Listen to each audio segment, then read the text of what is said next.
ବୁଝିଲେ? ଆଜ୍ଞା ଆପଣ ହଁ କହିବେ। ଆମର ସଂସାର ହଉଛି ଦ୍ୱାଦଶ ଆଦିତ୍ୟ। ତେଣୁ ଯୋଉ ଦ୍ୱାଦଶ ଆଦିତ୍ୟ ଅଛନ୍ତି ସେମାନଙ୍କ ନାମଟିଏ କହିବା, ଆଉ ଦ୍ୱାଦଶ ଯୋଉ ରାକ୍ଷସ ଅଛନ୍ତି ବା ମହାକାଳ ତାଙ୍କ ନାଁ କହିବା, ଆଉ ଯୋଉମାନେ ଆପଣଙ୍କର ଯକ୍ଷ ରକ୍ଷ ଗନ୍ଧର୍ବ ଅଛନ୍ତି ସବୁ ମାସରେ ତାଙ୍କ ନାଁ କହିବା। ତେଣୁ ଏଗୁଡ଼ିକ ହଉଛି ପ୍ରତ୍ୟେକ ଜୀବକୁ ଉଦ୍ଧାର କରିବା ପାଇଁ ଇଏ ହଉଛି ଗୋଟେ ସୂକ୍ଷ୍ମ ଉପାୟ। ଚୈତ୍ର ମାସରେ ଯିଏ ବିହାର କରୁଛନ୍ତି ଧାତା ନାମରେ ଆଦିତ୍ୟ ସୁରା, କୃତସ୍ଥଳା ନାମେ ଅପ୍ସରା, ହେତି ନାମରେ ରାକ୍ଷସ ବା ମହାକାଳ, ବାସୁକି ନାଗେ ନାମ ଶେଷ, ରଥାକୃତ ନାମେଣ ଯକ୍ଷ, ପୁଲସ୍ତ୍ୟ ଋଷି ବ୍ରହ୍ମବଶ୍ୟ, ଗନ୍ଧର୍ବ ନାମେଣ ତୁମ୍ବର, ଏ 7 ରଥରେ ବିହାର। ଏମାନଙ୍କ ବିହାର ପୁଣ ଆଦିତ୍ୟ ତେଜ ପ୍ରକାଶୀନ ଅପ୍ସରା ନୃତ୍ୟ କରନ୍ତି, ରାକ୍ଷାସେ ପୃଷ୍ଠେ ରଖିଥାନ୍ତି, ନାଗେ ରଥ ଦୌଡ଼ି ହୋଇ ଯକ୍ଷ ରୂପେ ଦ୍ରବ୍ୟନ୍ତ ଦେଇ। କିନ୍ତୁ ଚୈତ୍ର ମାସରେ କଣ କରିଛି, ସେ ପାଣିକି ଅର୍ଥ ଦିଅନ୍ତି ଆଉ ରକ୍ଷା ରୂପରେ ମନ୍ତ୍ର ଜପନ୍ତି, ଜଗତକୁ ଶାନ୍ତି କରାନ୍ତି। ଧର୍ମମାର୍ଗ ଯୋଉ ତଥ୍ୟ ସେମାନେ କହନ୍ତି। ତେଣୁ ଏଇଟା ହଉଛି ଆପଣଙ୍କର ଚୈତ୍ର ମାସ। ବୈଶାଖ ମାସରେ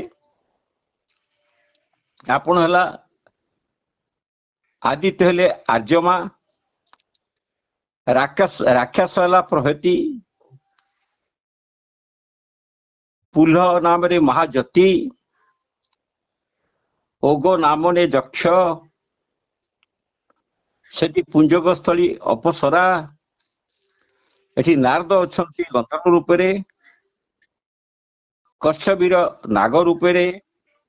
ହେଲା ବୈଶାଖ ମାସ। ଜ୍ୟେଷ୍ଠ ମାସ ରହୁଛି ଆଦିତ୍ୟ ନାମ ହଉଛି ମିତ୍ର, ସେଠି ଅତ୍ରି ନାମରେ ମହାଋଷି ଅଛନ୍ତି, ପୌରୁଷ ନାମରେ ରାକ୍ଷସୀ ଅଛି ଯିଏ ସଂସାରକୁ କାଳ ରୂପରେ ଧ୍ୱଂସନ କରିବ। ତକ୍ଷକ ନାଗ ଯେ ବିଦିତ। ସେଠି ମେନକା ଅପ୍ସରା ଅଛି, ହା ହା ନାମରେ ଗନ୍ଧର୍ବ ଅଛି, ଯକ୍ଷ ହଉଛି ରଥସ୍ୱାନ। ସେଠୁ ଗଲା ଜ୍ୟେଷ୍ଠ ମାସର ଆଷାଢ ମାସର ଶୁଣନ୍ତୁ, ସୂର୍ଯ୍ୟଙ୍କ ନାମ ହଉଛି ବରୁଣ, ଏଠି ରାକ୍ଷସ ନାଁ ହଉଛି ସହଜାନ, ଏଠି ଅପ୍ସରା ହଉଛନ୍ତି ରମ୍ଭା, ଏଠି ବଶିଷ୍ଠ ଋଷି ଅଛନ୍ତି, ହଉ ନାମରେ ଗନ୍ଧର୍ବ ଅଛି। ତେଣୁ ଚିତ୍ରସ୍ନ ନାମରେ ଯକ୍ଷ ଅଛି, ଶତ୍ରୁ ନାମେ ନାଗ ପ୍ରତ୍ୟକ୍ଷ ଅଛି। ଆଉ ଶ୍ରାବଣ ମାସକୁ ଆସନ୍ତୁ, ବୁଝିଲେ ଆଜ୍ଞା? ଶ୍ରାବଣ ମାସକୁ ଆସନ୍ତୁ, ଇନ୍ଦ୍ର ନାଁ ହଉଛି ଆଦିତ୍ୟ ବା ସୂର୍ଯ୍ୟଙ୍କ ନାଁ ହଉଛି ଇନ୍ଦ୍ର। ଏଠି ରାକ୍ଷସ ହଉଛି ପ୍ରଜାପତ୍ର ମାନେ କାଳ, ଏଠି ବିଶ୍ୱାବସୁ ଯେ ଗନ୍ଧର୍ବ ଅଛନ୍ତି, ଅଙ୍ଗିରା ଋଷି ଏଠି ଅଛନ୍ତି, ପ୍ରୋମଚା ନାମ ଅପ୍ସରା ଅଛି, ଚର୍ମ ନାମକ ଯକ୍ଷ ଅଛି, ମୃଚା ନାମରେ ରକ୍ଷ ଅଛି। ଗଲା ସେଠୁ ଭାଦ୍ର ମାସକୁ ଆଣନ୍ତୁ, ଆଦିତ୍ୟ ନାମ ହଉଛି ଦିବସ୍ୱାନ, ଏଠି ବାଘ୍ର ନାମକ ଯକ୍ଷ ଅଛି, ଅପସରା ହଉଛି ରକ୍ଷ, ଗନ୍ଧର୍ବ ହଉଛି ଉଗ୍ରସେନ, ଏଠୁ ଭୃଗୁ ଋଷି ଅଛନ୍ତି, ଅନୁମୋଚା ଯେ ଅପ୍ସରା ଅଛି, ଶଙ୍ଖପାଳ ନାମ ବିରାଟ ରାକ୍ଷସ ଅଛି। ତେଣୁ ଏଠି ଆଶ୍ୱିନ ମାସକୁ ଆସନ୍ତୁ, ଏଠି ସୂର୍ଯ୍ୟଙ୍କ ନାଁ ହଉଛି ତୃଷ୍ଟା। ତେଣୁ ଏଠି ଯମଦଗ୍ନି ଋଷି ଅଛନ୍ତି, ଧୃଷ୍ଟରାଷ୍ଟ୍ର ଗନ୍ଧର୍ବାସୀ ଅଛନ୍ତି, ତିଳୋତ୍ତମ ନାମ ଅପ୍ସରା ଅଛି, କିନ୍ତୁ ବ୍ରହ୍ମପେତ ନାମରେ ଅସୁରା ଅଛି, ଅସୁର ବା କାଳ। ସତଜିତ୍ ନାମରେ ଯକ୍ଷ ଅଛି, କମଳାସ ନାମରେ ନାଗ ଅଛି। ସେଠୁ କାର୍ତ୍ତିକ ମାସ ଆସନ୍ତୁ। କାର୍ତ୍ତିକ ମାସରେ ବିଷ୍ଣୁ ନାମ ହଉଛି ଆଦିତ୍ୟଙ୍କ ନାଁ। ନାଗ ଯିଏ ଅଛନ୍ତି ତାଙ୍କ ନାଁ ହଉଛି ଅଶୋଚର। ରମ୍ଭା ନାମରେ ସେଠି ଅପ୍ସରା ଅଛନ୍ତି, ମଥାପେତ ନାମରେ ରକ୍ଷ ଅଛନ୍ତି, ସତ୍ୟଜିତ ନାମରେ ଯକ୍ଷ ଅଛନ୍ତି, ବିଶ୍ୱାମିତ୍ର ନାମରେ ଋଷି ଅଛନ୍ତି, ସୂର୍ଯ୍ୟବାଦରେ ଗନ୍ଧର୍ବାସୀ ଅଛନ୍ତି। ତେଣୁ ଏ ଗୋଟିକ ହେଲା ଆପଣଙ୍କର ଆଶ୍ୱିନ ମାସର। ସେଇଠୁ ଆସନ୍ତୁ କାର୍ତ୍ତିକ ମାସରେ ଗଲା, ସେଇଠୁ ମାର୍ଗଶିର ମାସ ଗଣନ୍ତୁ। ଆଦିତ୍ୟ ନାମ ହଉଛି ଅଂଶୁ, କଶ୍ୟପ ଋଷି ଅଛନ୍ତି, ତକ୍ଷ ଯକ୍ଷ ଅଛି, ଋତସେନ ଗନ୍ଧର୍ବ ଅଛନ୍ତି, ଉର୍ବଶୀ ନାମରେ ଅପ୍ସରା ଅଛି, ବିଦିଶର ରାକ୍ଷସ ଅଛି ମାନେ କାଳ, ମହାସାଗ ନାମରେ ନାଗେଶ ଅଛନ୍ତି। ସେଠୁ ପୌଷ ମାସକୁ ଆସନ୍ତୁ। ଭଗ ନାମ ହଉଛି ଆଦିତ୍ୟ ବା ସୂର୍ଯ୍ୟଙ୍କ ନାଁ। ଉର୍ଣ୍ଣ ନାମରେ ଯକ୍ଷ ଅଛନ୍ତି, ଅରିଷ୍ଟ ନବୀ ଗନ୍ଧର୍ବାକ୍ଷ ଅଛନ୍ତି, ଆୟର ନାମରେ ମହାଋଷି ଅଛନ୍ତି, ସୂର୍ଯ୍ୟ ନାମରେ ରାକ୍ଷସୀ ଅଛି, ମାନେ ନା ରାକ୍ଷସ ମହାକାଳୀ କାହାଙ୍କ ନାଁ ସୂର୍ଯ୍ୟ ନାମରେ ରାକ୍ଷସୀ। ଦୀତ ନାମକ ଅପ୍ସରା ଅଛି, କୁର୍କଟକ ନାଗବୀରା ଅଛି। ଇଏ ଗଲା ଆପଣଙ୍କର ପୌଷ ମାସ ମାଘ ମାସର। ଏଠି ମାଘ ମାସରେ ଆଦିତ୍ୟଙ୍କ ନାଁ ହଉଛି ପୁଷ୍ପା ବୋଲି ସୂର୍ଯ୍ୟଙ୍କ ନାଁ। ବାତ ନାମରେ ରକ୍ଷ ଅଛନ୍ତି, ସୁରୁଚି ନାମରେ ଯକ୍ଷ ଅଛନ୍ତି, ଧନଜୟ ବିଦିତ ଅଛନ୍ତି, ଗନ୍ଧର୍ବ ଶୂଷଣ ସେଠି ଜଗିଛନ୍ତି, ମାନେ ଘୃତାଚୀ ନାମେ ଅପ୍ସରା ଅଛି, ଗୌତମ ଋଷି ନାମଧାରୀ 5 ଜଣ ଅଛନ୍ତି। ତେଣୁ ଏଟି ମାସରେ ଟିକେ ଶାନ୍ତି ଆସେ। ଫାଗୁଣ ମାସକୁ ଆସନ୍ତୁ। ପର୍ଜନ୍ୟ ହଉଛି ସୂର୍ଯ୍ୟଙ୍କ ନାଁ, ମନେ ରଖନ୍ତୁ। ଫାଗୁଣ ମାସ ପର୍ଜନ୍ୟ ହଉଛି ସୂର୍ଯ୍ୟଙ୍କ ନାଁ। ଋତୁ ନାମରେ ଯକ୍ଷ ଅଛନ୍ତି, ଭରଦ ନାମରେ ଋଷି ଅଛନ୍ତି, ବର୍ଷା ନାମରେ ରାକ୍ଷସ ଅଛି, ଐରାବତ ନାମରେ ନାଗବର୍ଷ ଅଛନ୍ତି, ଶ୍ଵେତଜିତ ନାମରେ ଅପ୍ସରା ଅଛନ୍ତି, ବିଶ୍ୱ ଗନ୍ଧର୍ବ ବୀର ଅଛନ୍ତି। ତେଣୁ ଏଇ ଯୋଉ 12 ମାସର ସୂର୍ଯ୍ୟର ଗତି ଜ୍ୟୋତିଷଚକ୍ର ମୁଁ ଆପଣଙ୍କୁ କହିଲି, ବୁଝିଲେ ଆଜ୍ଞା?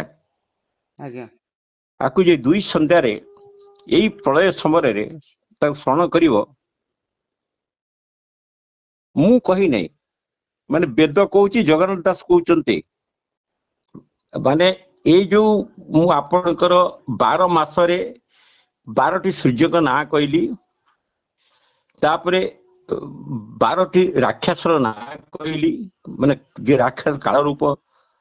ଆଉ ଆକୁ ମୁଁ କହି ନାହିଁ, ବେଦ କହିଛି। ଜଗନ୍ନାଥ ଦାସ କହିଛନ୍ତି। ଜଗନ୍ନାଥ ଦାସ ତାକୁ ସଂସ୍କୃତ ଲେଖିଛନ୍ତି, ପୁଣି ଓଡିଆରେ ଲେଖିଛନ୍ତି। ମାନେ ଲେଖିଛନ୍ତି କଣ, ଏ ସର୍ବ ସୂର୍ଯ୍ୟର ଭକତି ଜ୍ୟୋତିଷ ଚକ୍ରେ ସେ ଚଳନ୍ତି, ଏହାଙ୍କୁ ଯେ 2 ସନ୍ଧ୍ୟାରେ ସ୍ମରଣ କରନ୍ତି ନିରନ୍ତରେ, ସକଳ ପାପ ଦିନୁ ଦିନେ ହରନ୍ତି ସର୍ବ ଉପାସନେ। ଏ 12 ମାସେ ସୂର୍ଯ୍ୟ ଦ୍ୱାଦଶ ନାରାୟଣ ପରମାତ୍ମା ଏଇ ଯୋଉ 12ଟି ସୂର୍ଯ୍ୟ କହିଲି, 12 ସୂର୍ଯ୍ୟଙ୍କ ନାଁ କହିଲି, ସେଠି ଯେ ରାକ୍ଷସ ମହାକାଳ ତାଙ୍କ ନାଁ କହିଲି, ଯୋଉ ସର୍ପ ଅଛନ୍ତି ଯାହା ସର୍ପ ବାଘାତ ହୁଏ ସେ ସର୍ପ ନାଁ କହିଲି, ମାନେ ଯୋଉମାନେ ଧନ ପାଇବା ପାଇଁ ଅଛନ୍ତି ତାଙ୍କର କହିଲି, ଯକ୍ଷ ରକ୍ଷ କହିଲି, ମାନେ ରକ୍ଷା ପାଇ କହିଲି। ସବୁ ବିଷୟ 12 ମାସର ମୁଁ କହିଲି। ଆକୁ ମୁଁ କହି ନାହିଁ, ସେ ଜଗନ୍ନାଥ ଦାସ କହିଛନ୍ତି। ଜଗନ୍ନାଥ କହିଲାରୁ ଜଗନ୍ନାଥ ଦାସକୁ ମୁକ୍ତି ରଖିଛନ୍ତି। ସେ ତାଙ୍କ ମାଙ୍କ ପାଇଁ ଏଗୁଡିକ ସବୁ କରିଥିଲେ। ତେଣୁ ଯେତେ ବି ଯାହା କରନ୍ତୁ, ଯେହେତୁ ଭାରତ ଭୂମିରେ ଯେତେବେଳେ ପର୍ଯ୍ୟନ୍ତ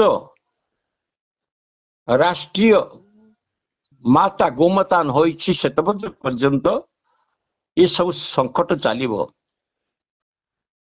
ତେଣୁ ମୁଁ ଖାଲି କହିଲି, ଯଦି କୌଣସି ଲୋକ ବା କୌଣସି ମନୁଷ୍ୟ ବା ମାନବ ଦେହଧାରୀ ଜୀବ ଏହାକୁ ଦୈନନ୍ଦିନ ସକାଳ ସନ୍ଧ୍ୟାରେ ଖାଲି ସ୍ମରଣ କରିବ, ଏଇ ମାସରେ ଏଇ ଆଦିତ୍ୟ, ମୁଁ ଏ ମାସରେ ଏଇଟା ହେଉଛି ଆପଣଙ୍କର ଭାଦ୍ର ମାସରେ ରାକ୍ଷସ କି କାଳେ ଖାଇଦେବ, କଣ କୋଉଠି ମହାକାଳ ଆସିବ, ସେଗୁଡା ଜପିଲେ ସେ ତାର ହୁଏ ବଞ୍ଚିବ, ତାକୁ ବିପଦରୁ ତାରି ହେବ। ତେଣୁ ଏକୁ ମୁଁ କହିନାହିଁ, ଜଗନ୍ନାଥ ନିଜେ କହିଛନ୍ତି, ଜଗନ୍ନାଥ ଦାସକୁ ଉକ୍ତି ଲେଖିଛନ୍ତି, ବେଦରେ ବି ଏକଥା ଅଛି।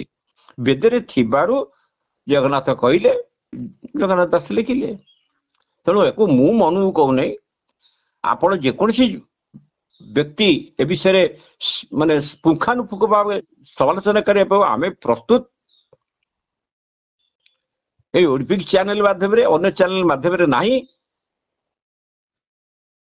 12 ମାସର 12ଟି ରାକ୍ଷସ କହିଲି, ଯୋଉ ମହାକାଳ, ଧନ ପାଇବା ପାଇଁ କହିଲି, ସର୍ପ ବିଘାତରୁ ରକ୍ଷା ପାଇଁ କହିଲି, ସୂର୍ଯ୍ୟକେତୁ ରକ୍ଷା ପାଇଁ କହିଲି, ପ୍ରଳୟରୁ ରକ୍ଷା ପାଇଁ କହିଲି, ସବୁ କହିଲି। ଏଇଟା ମୋର କହିବା ଥିଲା ଯେ ଗୋମାତାକୁ ରାଷ୍ଟ୍ରୀୟ ମାତା କରିବା ପାଇଁ। ଶୁଣନ୍ତୁ ଆଜ୍ଞା, ମୁଁ କାଳଚକ୍ର ମୋର ଦୈବୀ ଶକ୍ତି ଝଲକରୁ କହିଲି, କାହିଁକିନା ଓଡିଶାକୁ ପ୍ରଳୟ ଆସିଯିବ। କାହିଁକିନା ଯେ ବୁଧବାର ଦିନ ବୁଧ ଚଳିଯିବେ, ସେପ୍ଟେମ୍ବର ମାସରେ ଓଡିଶାକୁ ପ୍ରଳୟ ଆସିଯିବ। ଏବେ ଯୋଉ ସମୟ ଚାଲିଛି, ଏ ସମୟରେ ଯୋଉମାନେ ସୂର୍ଯ୍ୟଙ୍କର କାଳ ନିର୍ଣ୍ଣୟ ଯାହା କହିଲି, ତାକୁ ଯଦି 2 ସନ୍ଧ୍ୟାରେ, ତ୍ରିସନ୍ଧ୍ୟାକୁ ଛାଡ, ପ୍ରାତଃ ଯେତେବେଳେ ରାତିରେ ଆପଣ ସର୍ବକର୍ମ ସରିଯାଉଛି, ଯେତେବେଳେ କଳିକାଳ ଆରମ୍ଭ ହଉଛି, ଆମର ସତ୍ୟ ଆପଣଙ୍କ ତେତିଆ ଦ୍ୱାପର ଏ ଯୋଉ କଳି ଦୈନନ୍ଦିନ ଭୋଗ ହଉଛି ଏ ପୃଥ୍ୱୀ ପୃଷ୍ଠରେ। ତେଣୁ ତାକୁ ପାଇଁ ଏ ଗତି କହିଲି। ଏ ଗତିକି ଯୋଉ କାଳ ଆଉ ରାକ୍ଷସ ଆଉ ଯୋଉ ପାଳନକର୍ତ୍ତା, ଯୋଉ ଆଦିତ୍ୟଙ୍କ ନାଁ, ଦ୍ୱାଦଶ ଆଦିତ୍ୟଙ୍କ ନାଁ କହିଲି, ଯୋଉ ସୂର୍ଯ୍ୟଙ୍କର ନାଁ, ଏମାନଙ୍କୁ ପ୍ରତ୍ୟେକ ଜୀବ ଜଗତରେ ଯୋଉ ମାନବ ଅଛନ୍ତି ସମସ୍ତେ ଜାଣନ୍ତି ନାହିଁ। ତେଣୁ ବାଧ୍ୟ ହେଇକରି ଲୋକଲୋଚନ କରିବା ପାଇଁ ଯେତେବେଳେ ମତେ ଏକଥା କୁହାଗଲା, ମୁଁ ବାଧ୍ୟ ହେଇକି ଏକଥାକୁ କହିଲି। ଓଡିପିକ୍ ଚ୍ୟାନେଲ ମାଧ୍ୟମରେ ସୂର୍ଯ୍ୟଙ୍କର 12 ମାସରେ 12ଟି ନାଁ, 12ଟି ଯୋଉ ମହାକାଳ ଅଛନ୍ତି ରାକ୍ଷସ ରୂପେ ତାଙ୍କ ନାଁ, ଏଇଭଳି ଭାବରେ କହିଲି। ଯୋଉ ଭାବରେ ଲୋକ ଯଦି ତାଙ୍କ ନାମକୁ ଶୁଣା କରେ, ସେ ତା ଦେହରୁ ତରିବ। ଆଉ ମହାକାଳଙ୍କର ଯୋଉ ବିଜୟ ମନ୍ତ୍ର ଅଷ୍ଟଧାରୀ ଶ୍ଲୋକ ଅଛି, ତାକୁ ଆଜି ଦବାର ଠିକ ହବ ନାହିଁ। ତାକୁ ୟା ତ ଅମାବାସ୍ୟା ଦିନ ଦେବି, ନହେଲେ ଆପଣଙ୍କର ଶନିବାର ଦିନ ଦେବି, ମହାକାଳଙ୍କର 8ଟା ବିଜୟ ମନ୍ତ୍ର। ଆଉ ଇଏ ଯୋଉ ଅଷ୍ଟ ଧାଡି ଦେରେ ଗୋଟେ ଗୋଟିଏ ଧାଡିରେ 4-4ଟା ବିଜୟ ମନ୍ତ୍ର ଅଛି, ଗୋଟେ ଗୋଟେ ଧାଡିରେ 4-4ଟା ବିଜୟ ଅଛି। ତେଣୁ ସେଗୁଡିକ ଯେତେବେଳେ ଦେବି, ତାକୁ ସମ୍ମାନଜନକ ଭାବରେ ତାକୁ ଯୋଉ ଭକ୍ତମାନେ ଶୁଣିବେ, ସେ ଏଇ ଯୋଉ ବୁଧ ଚଳିଲେ, ଏବେ ମଙ୍ଗଳ ଚଳିଲେ, ଦକ୍ଷିଣ ମେରୁ ଯୋଉ ହେଇଛି 17 ତାରିଖ ଦକ୍ଷିଣ ମେରୁ ଯୋଉ ଉତ୍ପାତ ହେଇଛି, ଖସି ପଡିଛି, ଆଉ ପୃଥିବୀ ରହିବ? ପୃଥିବୀ ରହି ନପାରେ, କାହିଁକିନା ପୃଥିବୀ ଏଡି ଜୋରେ ବୁଲୁଛି ଯେ ମାନେ ନ କହିବା ଭଲ। ତେଣୁ ସେଇ ସକାଶେ ମୁଁ ଦ୍ୱାଦଶ ଆଦିତ୍ୟର ନାଁ କହିଲି, କାହିଁକି ନା ଯେତେବେଳେ ପ୍ରଭୁଙ୍କର ନାମ ସ୍ମରଣ କରନ୍ତେ, ସେ ଏକମାତ୍ର ଧର୍ମ ଦେବତା ସୂର୍ଯ୍ୟ, ସେ ସବୁ ଦେଖୁଛନ୍ତି। ଆମେ କୌଣସି ଦେବତାଙ୍କୁ ଦେଖୁନୁ, ନା ବିଷ୍ଣୁଙ୍କୁ ଦେଖୁଛୁ, ନା ଜଗନ୍ନାଥଙ୍କୁ ଦେଖୁଛୁ, ନା କୃଷ୍ଣଙ୍କୁ ଦେଖୁଛୁ, ନା ରାମଚଣ୍ଡୀ ଦେଖୁଛୁ, ନା ହରଚଣ୍ଡୀ ଦେଖୁଛୁ, ନା ଭାଦ୍ରକୁ, ନା ତାରିଣୀ ଦେଖୁଛୁ, ନା ଶାଳାଙ୍କୁ ଦେଖୁଛୁ, କାହାକୁ ଦେଖୁନୁ। ଏକମାତ୍ର ଧର୍ମ ସୂର୍ଯ୍ୟକୁ ଦେଖୁ, ସେଇ ସବୁ କିଛି, ସେଇ ଯେ ସୂର୍ଯ୍ୟ ନାରାୟଣ, ସେଇ ଜଗନ୍ନାଥ, ସେଇ ମହାକାଳ, ସେ ସବୁ କିଛି ସେଇ, ସେ ଭଲ ମନ୍ଦ ବିଚାର କରୁଛି, କାଳ ଉପରେ ସଂହାର କରୁଛି। ଏଇ ଯୋଉ 12 ଆଦିତ୍ୟ ନାଁ କହିଲି, ତାଙ୍କ ଭିତରେ ସେଇ ସବୁ, ସେଇ ମହାକାଳ, ସେଇ ରାକ୍ଷସ, ସେଇ ନାଗ, ସେଇ ଯକ୍ଷ, ସେଇ ବୀରା, ସେଇ କୁବେର, ସେଇ ସବୁ କିଛି। ତେଣୁ ତାକୁ ମାନସ ପଟରେ, ମାନସିକ ଚିତ୍ତରେ ଯେକୌଣସି ଲୋକ ଆକୁ 2 ସନ୍ଧ୍ୟାରେ ଶୁଣିବ। ଏଇ ଯୋଉ ମହାକାଳ ବି ବୁଧବାର ଆସୁଛି, ସେପ୍ଟେମ୍ବର ମାସରେ ଆରମ୍ଭ ହବ, ସେଥିରୁ କେତେବେଳେ ଯାହା ଘଟିଛି आज हिमाचल प्रदेश रे दिथर तीन थर होती मो पाक तीन थर खबर अच्छे दी थर टीवी दूसरी तीन थर हो गलानी तीन थर जो निरीह लोक मरी से भली ओडिशा रे निरीह लोक मरिवे तेणु से मु एगुड़िक कहली कहीं धर्म धारेती धरित्री जदि प्रत्येक जीव प्रत्येक मनुष्य नारायण नारायण नारायण रक्षा कर नारायण हृदय तल सी रखीदे ना एमती हठात प्रलय हम 10 सेकेंड प्रलय लोक सब मरवे ये तो मरु 200-400 ओडिशा मरवे 1.5 कोटी एक कथा बाध्य कहूँ कहीं समय सापेक्ष नुहे तेणु प्रत्येक मनुष्य मनन चिंतन कीर्तन भजन स्मरण करिया कथा जे आमे आसीचु ए जीव आसीची ए जीव जीव एमिति अपवस्थ जीवा भल कत नहीं जोटा हूँ अकाल मृत्यु हूँ कहीं से कर्म कर मरीगला ना मरीगला सी लेखिकी आसी जीव सी प्रभु कौन जगंती केतबेले एगुड़ा एकाठी होती से मारी दियंते जो हठात प्रलय है काली 10 सेकेंड सफा आगे कहले 200 मिलिट्री फोर्स 2 जन सी अनेक मरीचंती सेमती एमती ओडिशा रे हठात कि हम कई जान नथिबे लोक खाउतबे पीउतबे पर्वपाणी करतबे नाचुतबे पार्टी करतबे हठात आसीबो पानी ये जो पानी आसीबो ये तो 20 फुट 30 फुट सी आसीबो 70 फुट 80 फुट पानी तेणु ताको संभालिया भारी कष्टकर सब माटी तले रही पोती ही पड़ो कोठा बाड़ी रांपिकी आनिव तेणु से द्वादश आदित्य नाम दुई संध्या कहली गोटे हूँ प्रातः सत्यजुग गोटे रात्र हूँ कलिजुग तेणु एक बजा आउ द्वापर तृतीय जुग जो दैनंदिन भोग ताको छाड़ी दिंतु आपको स्मरण करतु द्वारा ही आप रक्षा पाइबे तेज महाकाल जो धान 8 दाड़ी अच्छी ताकू समय सुविधा देखी आपणकर यही चैनल माध्यम तार तिथि अनुसार कह आपण माने ग्रहण करेंगे ये मोर आपण मान अनुरोध